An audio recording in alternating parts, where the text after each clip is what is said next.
Hello students and my dear friends, आज मैं आपको जो वीडियो है वो शेयर करने जा रही हूँ। चैप्टर 5 है सिविक्स का, जुडिशरी क्लास 8 का है ये।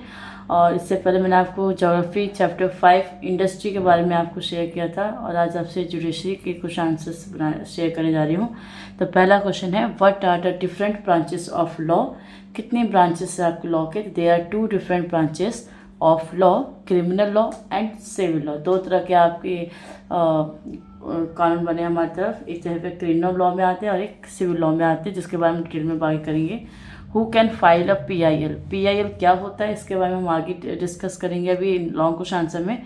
पहले हम अभी करने जा रहे हैं कि any citizen of India is eligible to file a case of PIL। कोई भी भारत का जो नागरिक है वो PIL फाइल कर सकता है। Which organization filed a PIL in the Supreme Court against the government for the food shortage in the year 2001? 2001 में किसने PIL पहली बार फाइल किया था? तो वो है आपका PUCL ने, यानी people union of civil liberties. हाँ, उसके बाद what is an FIR। FIR क्या है? FIR stands for the first information right. FIR आपका पहला इंफॉर्मेशन राइट है, जो कि कोई भी घटना जब होती है तो सबसे पहले जो इंफॉर्मेशन रिपोर्ट करवाते हैं पुलिस को, उसको हम बोलते हैं FIR करवाना, घटना को, कौन सी घटना कब हुई है। Next question, how can the judicial independence B ensured. Judicial independence हम कैसे निश्चित कर सकते हैं, कैसे जुडिशियल को निश्चित किया जाता है? तो वह है आपका judicial independence can be ensured by the following, जैसे protecting salaries and service condition of जजेस। ठीक, उनकी सैलरीज को, उनकी सर्विस को प्रोटेक्ट किया जाए। प्रोहिबिटिंग द जजेस from the carrying on practice in courts law after retirement. उन जजेस को प्रैक्टिस करने से रोक लगाई जाए जिनको उन्होंने रिटायरमेंट ले ली है। उसके बाद प्रोवाइडिंग सिंगल जुडिशरी, एक ही जुडिशरी होनी चाहिए, सिंगल, जिसमें किसी और का और ऑर्गन्स का काम ना हो इसमें। What is an integrated judicial system. Integrated judicial system क्या होता है? Integrated judicial system means that decision made by higher courts are binding on the lower court. यानी कि अगर सबसे बड़ी कोर्ट ने कोई फैसला ले लिया है, सुप्रीम कोर्ट या उसके हायर कोर्ट ने, तो उसके नीचे वाले कोर्ट को एक्सेप्ट करना पड़ेगा। All the lower courts from the gram panchayat to the high courts are integrated into the supreme Court of India. जैसे कि सभी कोर्ट जो है इन सुप्रीम कोर्ट के आगे मिले हुए हैं। ठीक है, मिक्स सारे फैसले जो है लास्ट उन्हीं को जाते हैं।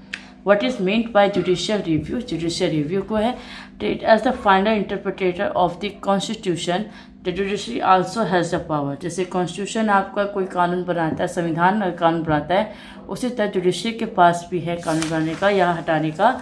अगर कोई पर्टिकुलर लॉ जो है लोगों के लिए नुकसान के लिए हो रहा है या उससे कोई इफेक्ट हो रहा है, तो उसको पावर जो है, it believe that is a violation of the basic structure of the constitution, this is called judicial review. इस पावर को बोला जाता है judicial review.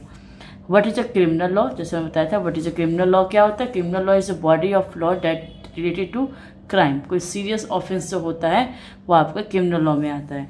Define civil law. Civil law आपका आता है, civil law are the bodies of rule dealing with the civil rights of citizens. Short answer question देखिए। पहला, supreme court is a court of record. इसका क्या मतलब है? What does the statement imply? The supreme court is a court of word record. This implies that it can be punished for its contempt. For its contempt, its decisions are admitted as evidence and cannot be questioned in any court of law। ठीक है, इसका decision एक evidence की तरह लिया जाता है और इसके कोई भी क्वेश्चन नहीं कर सकता। What is meant by the supreme court advisory जुडिक्शन। इस सुप्रीम कोर्ट का एडवाइजरी जुडिक्शन क्या कहता है? When the supreme court give advice on certain matters, it is said to have exercised advisory jurisdiction. For example, Supreme Court can advise the President on constitutional issue. However, the President is not bound to follow the advice of the Supreme Court. Supreme Court को parliament को या president को कोई advice दे सकता है constitutional issues पर, लेकिन उसके ऊपर है, प्रेसिडेंट के ऊपर, वो उसकी बात माने या ना माने, पर वो दे सकता है, उसके पास ना है power. What is the structure of court in India. Structure of court of India में क्या है? The structure of court in India, India has a single unified judicial system with Supreme Court as the apex court that oversees and direct the functioning of other courts. The decision are the higher courts are binding on the lower courts. Both Supreme Court and the High Courts are court of records.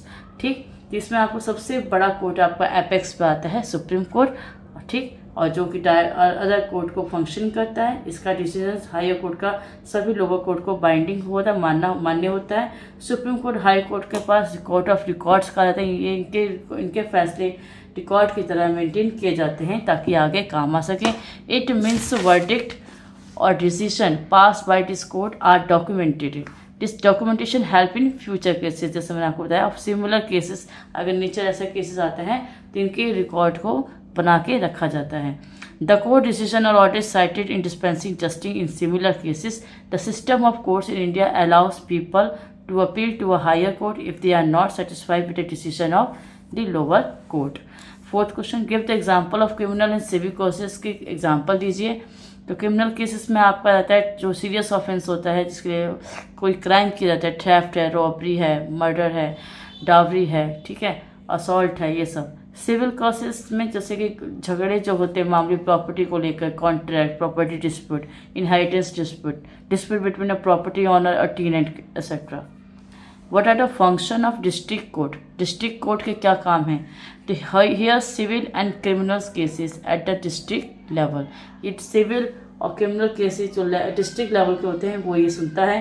Preside over a district जज, इसका एक जज होता है इस court का। District courts are subordinate to the high court. District जो जज जो है कोर्ट है वो हाई कोर्ट के अधीन है, सबऑर्डिनेट है। कोर्ट ऑफ डिस्ट्रिक्ट जज इज द हाईएस्ट कोर्ट। जो डिस्ट्रिक्ट कोर्ट का जो जज होता है वो हाईएस्ट कोर्ट होता है उनमें। Nyaya panchayat are village level court. Nyaya panchayat आपके विलेज के लेवल के कोर्ट्स होते हैं। अब आपका लॉन्ग क्वेश्चन आंसर, जो पहला क्वेश्चन हमने शॉर्ट में पढ़ा था, what is who can file a pi, तो ये उसका डिटेल में है। पीआईएल क्या होता है? ये एक aggrieved party need not necessary to PIL, anybody acting in public interest can do so. तो PIL आपका कोई भी फाइल कर सकता है जो भी उसमें लोगों की भलाई के लिए जिसको भी इंटरेस्ट है वो इस पर PIL कर सकता है। कोई पार्टी की ज़रूरत या किसी की ज़रूरत नहीं होती। The legal procedure had made so simple that even a letter, एक लेटर से आप एक टेलीग्राम से explaining particular of the case आप बता सकते हो, और हाई कोर्ट को या सुप्रीम कोर्ट को आप ट्रीटेड एज अ PIL दे सकते हो। Another unique feature that is any individual organization for a public cause can move a high court or the supreme court। तो आप सिंपल एक टेलीग्राम से लेटर्स में लिखकर आप दे सकते हो और अपनी केस जो है, अपने जो भी आपका केस है वो आप बता सकते हो सुप्रीम कोर्ट या हाई कोर्ट को। सेकंड क्वेश्चन है, give for description of the function of the judicial system. Indian judicial system की डिस्क्रिप्शन बताइए।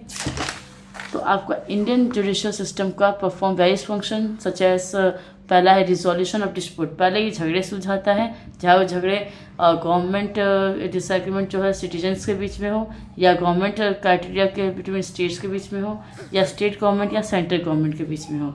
ठीक, जुडिशियल रिव्यू मैंने आपको बताया कि अगर कोई पावर डिक्लेयर कानून बन जाए, जुडिशियल अगर कोई कानून बनाती है और वो पास कर देती है तभी भी अनकॉन्स्टिट्यूशनल हो जाता है। अगर कोई कानून पार्लियामेंट अकॉन्स्टिट्यूशनल पार्लियामेंट बनाती है तो ये उसको कंट्रीवेंस, वो उनको रोक सकता है। Which is the basic ideals and side in the constitution, this is called judicial review, जिसको जुडिशियल रिव्यू कहा गया है।